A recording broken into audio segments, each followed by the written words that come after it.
Chief of defence staff general Shri Vipin Rawat, उनकी धर्मपत्नी और सेना के जवानों को शांति भरी भावभीनी श्रद्धांजलि। सदा आपने सैन्य शक्ति और आध्यात्म की शक्ति के महत्व को गहराई से समझा। 3 वर्ष पूर्व 30 दिसंबर 2018 को आप अपनी संगिनी के साथ ब्रह्मा कुमारीज के मुख्यालय माउंट आबू पधारे थे। आपने उस समय की संस्था की मुख्य प्रशासिका राजयोगिनी दादी जानकी जी और संयुक्त मुख्य प्रशासिका राजयोगिनी दादी रतन मोनी जी से मुलाकात करते हुए संस्था की सेवाओं को सराहा और संस्था में शहीदों के सम्मान में आयोजित कार्यक्रम में हिस्सा लिया। आज अंतर्राष्ट्रीय ब्रह्मा कुमारीज परिवार आपको श्रद्धा के सुमन अर्पित करता है।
सर्वोच्च पद की शान आप बढ़ाए हैं। वीर संरक्षक के वतन में राष्ट्र रक्षक आए हैं। माननीय मुख्य अतिथि का दादी जी स्वागत कर रही है।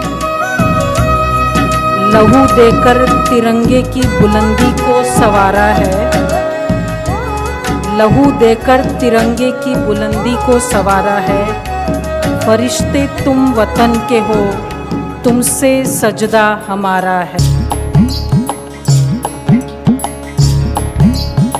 जो भारत माँ का ऊंचा करते सदा, वीरता और सेवा का करते सदा कमाल।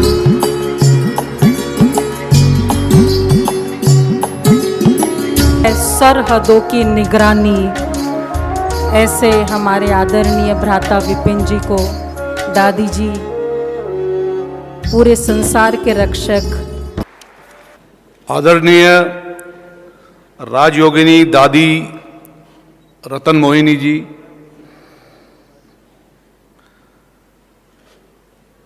राजयोगी ब्रह्म कुमार मृत्युंजय जी, राजयोगी ब्रह्म कुमार ब्रिजमोहन, और आज इस भव्य समारोह में उपस्थित दूर दराज के इलाकों से पधारे भाइयों और बहनों,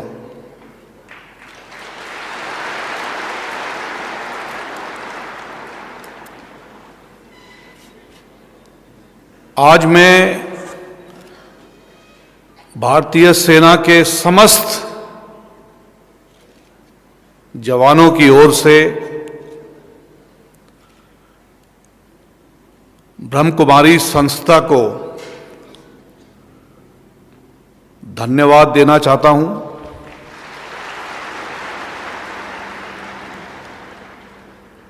आपने उन बहादुर जवानों को, जिन्होंने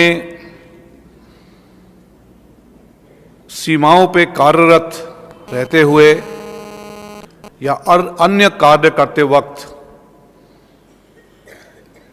बड़े ही निडरता के साथ देश सेवा में अपने प्राण न्यौछावर किए हैं, उनको सम्मानित करने के लिए, उनको श्रद्धांजलि देने के लिए आपने जो ये भव्य समारोह का आयोजन किया है, इसके लिए हम बहुत ही शुक्रगुजार हैं। जैसे कि मैंने कहा, समस्त भारतीय सेना के जवानों की ओर से हम आपको बहुत बहुत धन्यवाद कहना चाहते हैं।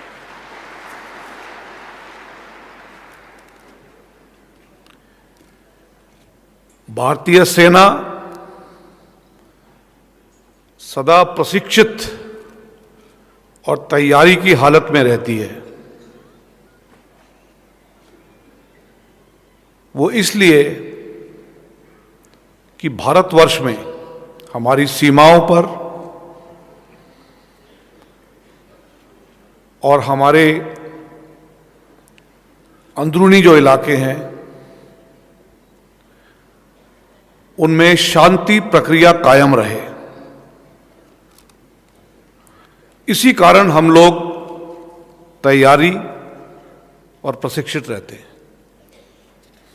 भारतीय सेना का युद्ध करने का जो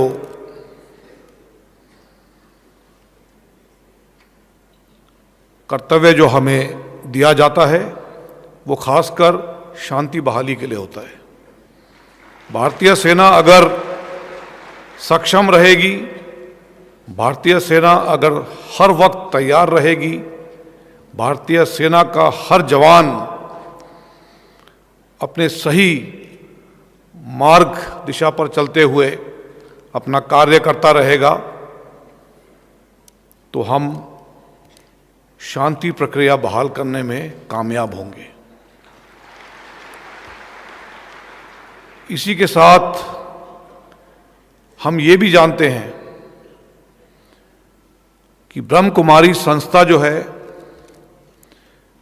आपको यूनाइटेड नेशंस ने मैसेंजर्स ऑफ पीस का दर्जा दिया है। आपकी जो पहचान पूरे विश्व में और भारतवर्ष में है, वो एज मैसेंजर्स ऑफ पीस है। इसीलिए भारतीय सेना और आपकी संस्था में एक अद्भुत सा मेल है, क्योंकि we are both messengers of peace. जैसे कि बताया गया, राजयोगी ब्रह्म कुमार ब्रिजमोहन ने कहा कि आप भी हमारे साथ हैं, चाहे वो शांति का माहौल हो, चाहे वो अन्य किसी तरह का माहौल हो, आप हमारे साथ साथ कंधे से कंधा मिलाकर कार्रवाई करने के लिए तैयार हैं। इसके लिए भी हम आपको धन्यवाद कहना चाहते हैं और आपके शुक्रगुजार हैं। देशभक्ति कोई छोटी चीज नहीं है। जो कार्रवाई आप कर रहे हैं और जो कार्रवाई हम कर रहे हैं, उसके लिए मैं ये कहना चाहूँगा कि माँ और मातृभूमि की सेवा स्वर्ग के समान होती है। आपको स्वर्ग, अगर आप अपनी माँ की सेवा करते हैं और अपनी मातृभूमि की सेवा करते हैं, तो आपको स्वर्ग ढूंढने की आवश्यकता नहीं पड़ती। आप स्वर्ग में मौजूद हैं, आपके चारों तरफ स्वर्ग है अगर आप इस तरह की कार्रवाई करते हैं। हमारे भारतीय सेना के जवान भी इसी प्रक्रिया को अपने ध्यान में रखते हुए मातृभूमि की सेवा करते हैं। जो भी भारतीय सेना का जवान कार्यरत रहते हुए अगर उसे स्वर्गवास हो जाता है, तो उसे स्वर्ग में जाने की जरूरत नहीं है। वो स्वयं जिस इलाके में उसका स्वर्गवास होता है, उसके लिए वही स्वर्ग कहलाया जाता है।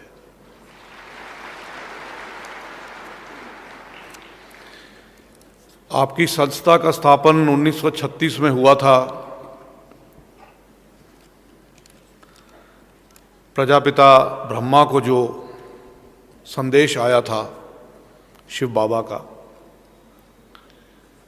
और उन्होंने 1936 में हैदराबाद में इस संस्था की स्थापना की थी, जो आज पाकिस्तान में है।